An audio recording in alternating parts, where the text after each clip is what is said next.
Right, so it takes a special kind of political genius to bomb people in the name of saving them, doesn't it?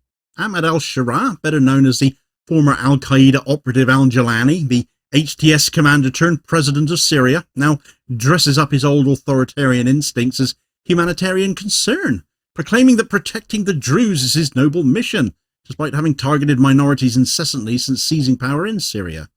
Benjamin Netanyahu, ever the opportunist, has discovered an equally miraculous conversion. Between courtroom appearances and his corruption trial, he has taken time to become the Druze's self-appointed saviour, by flattening Damascus with airstrikes. The cynicism is so thick it can be carved into marble. Two men, supposedly ideological enemies, have found common ground in using Druze suffering as political currency. One wants to tighten his grip on Syria, the other wants to cling to power in Israel. Meanwhile, the only people who are not being saved are the Druze themselves. Very easy in the West, where we have observed so much Middle Eastern warfare, that this is just yet another Middle Eastern skirmish. This one's different, though. This one is a study in calculated hypocrisy from both sides of the equation, a grim reminder that humanitarian concern is too often a euphemism for propaganda and self-preservation.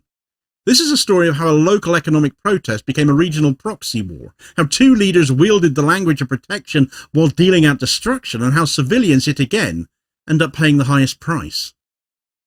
Right, so the Sueda conflict, which began as a local economic and political protest, has been weaponised by both men involved into a regional confrontation to suit their respective repressive agendas.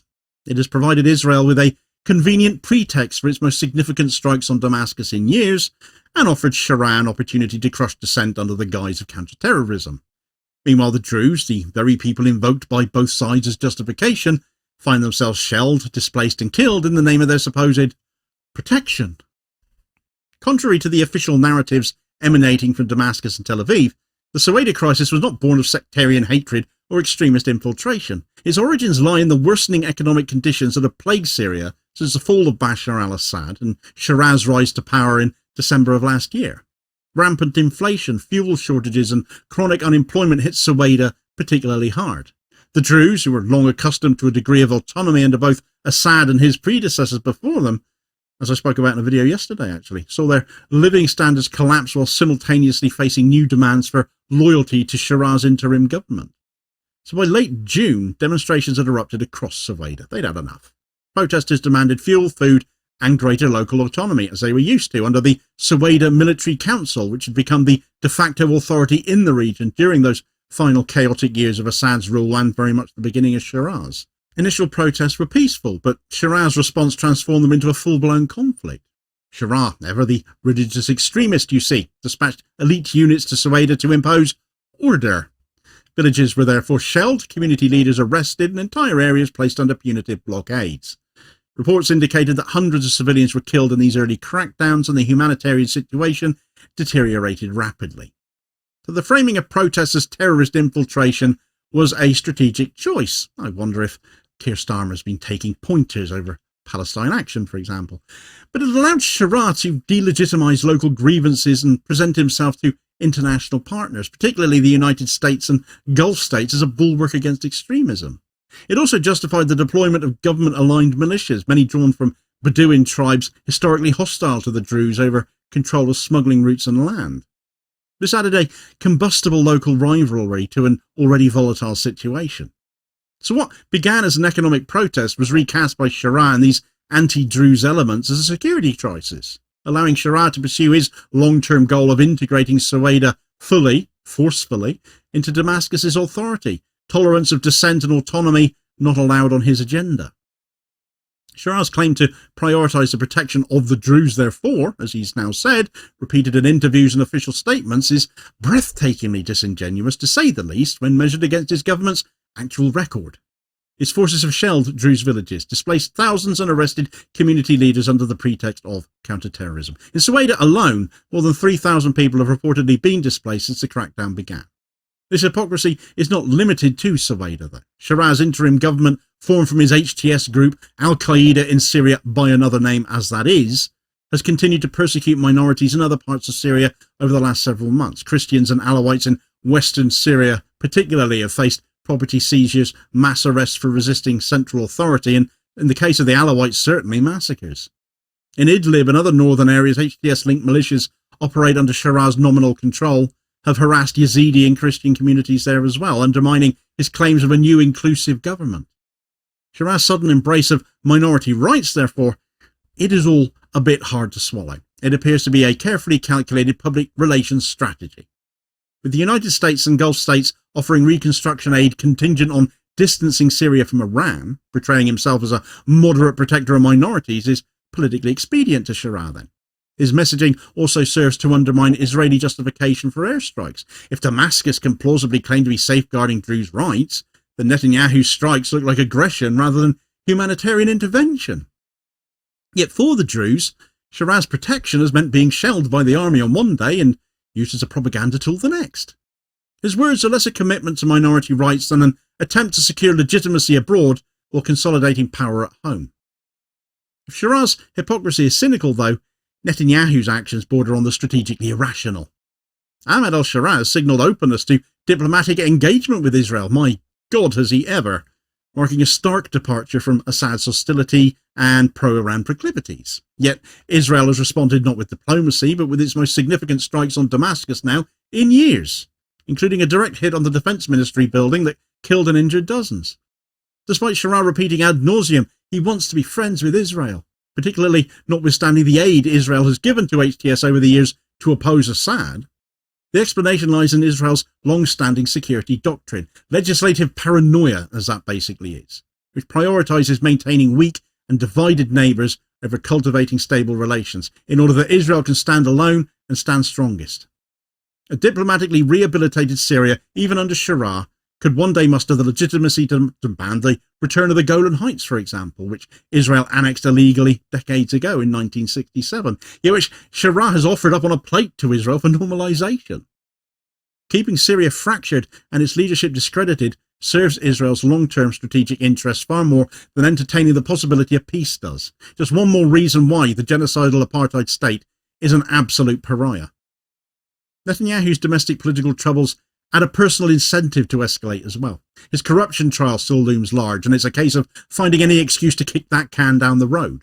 His coalition has also been fractured with the departure of United Torah Judaism over the Haredi draft bill to conscript ultra-Orthodox Jews into the army, traditionally always exempted as they have been, now also having been followed out of the coalition door by fellow ultra-Orthodox party Shas, leaving Netanyahu now with a coalition minority government. He's just lost his majority, and that was going to struggle to persevere.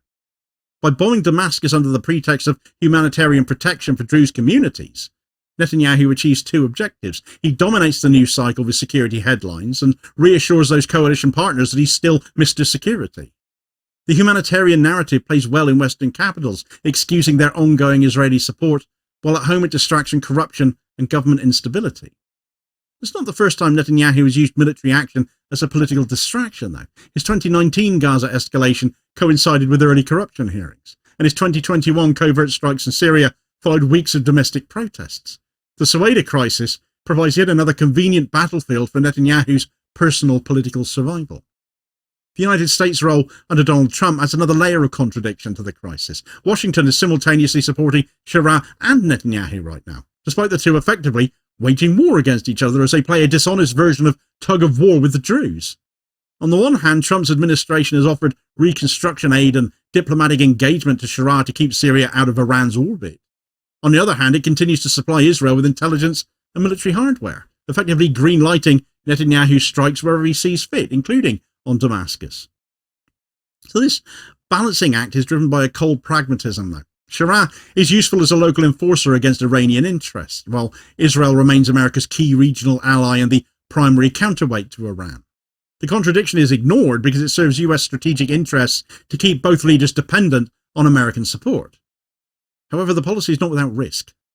Sharah's humiliation at the hands of Israeli airstrikes, tolerated by Washington, could push him back towards others. Turkey, arguably the likeliest, involved in helping Syria write a new constitution and with interests of its own in northern Syria, though Russia too, arguably.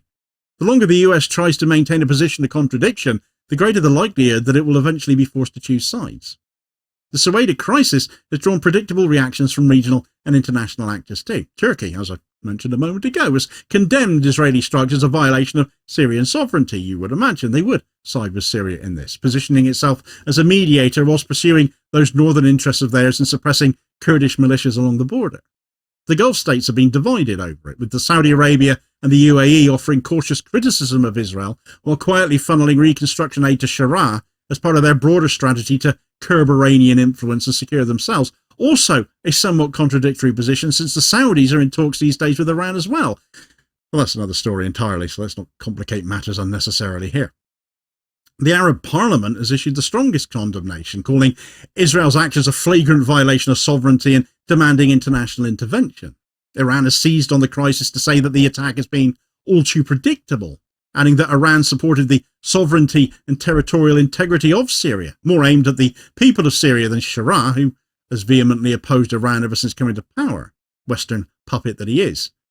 The United Nations has responded with predictable calls for restraint, while once again sitting on their hands. So while leaders debate strategy and power, civilians are the ones that are paying the highest price. The Druze of Sueda are caught between Sharah's authoritarian crackdown and Israel's airstrikes, their villages shelled by the very government claiming to protect them, and those who claim to want to save them. Urban civilians in Damascus have suffered as Israeli missiles strike government and civilian infrastructure alike, killing dozens and injuring many more. The greatest irony is that both Sharah and Netanyahu continue to invoke humanitarian language, even as their actions exacerbate the suffering of the people they claim to defend. The Druze have become pawns in a geopolitical game where their lives are expendable, their suffering little more than a propaganda tool. The ceasefire that has come into force has brought a temporary halt to the worst violence. Under the agreement, Syrian forces have withdrawn from Sueda city, with local Druze-led security forces assuming control. For now, the truce is holding, but its longevity is very, very doubtful. Netanyahu's political survival depends on periodic escalations somewhere to keep his domestic agenda afloat and keep him out of the courtroom. Sharah remains committed to reasserting full central control over all of Syria, including Sueda, that is, Syrian territory after all, unless he decides at some point to give that to Israel as well. But it will strip it of all its autonomy in favour of his own religious extremism if he gets his way, which will inevitably reignite further local resistance. The ceasefire, therefore, is less a genuine step towards peace than a temporary pause while regional powers reposition and leaders calculate their next moves. The Sueda crisis reveals the cynical nature of modern Middle Eastern power politics. The Druze are not being protected, they are being used. Sharah invokes their protection to legitimise his authority, while Netanyahu uses their suffering as a distraction from his corruption trial. Trump's America simultaneously backs both leaders, playing a contradictory game designed to maintain US leverage rather than achieve any genuine stability. This is not a conflict about minority rights or even humanitarian concerns. It's all about power, maintaining it, consolidating it, and surviving politically regardless of the civilian cost.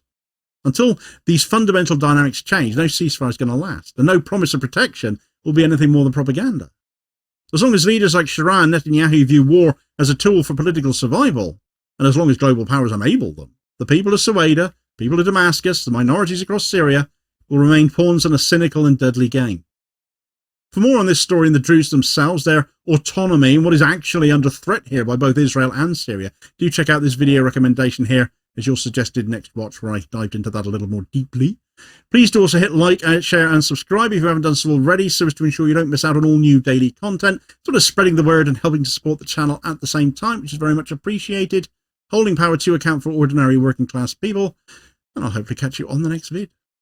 Cheers, folks.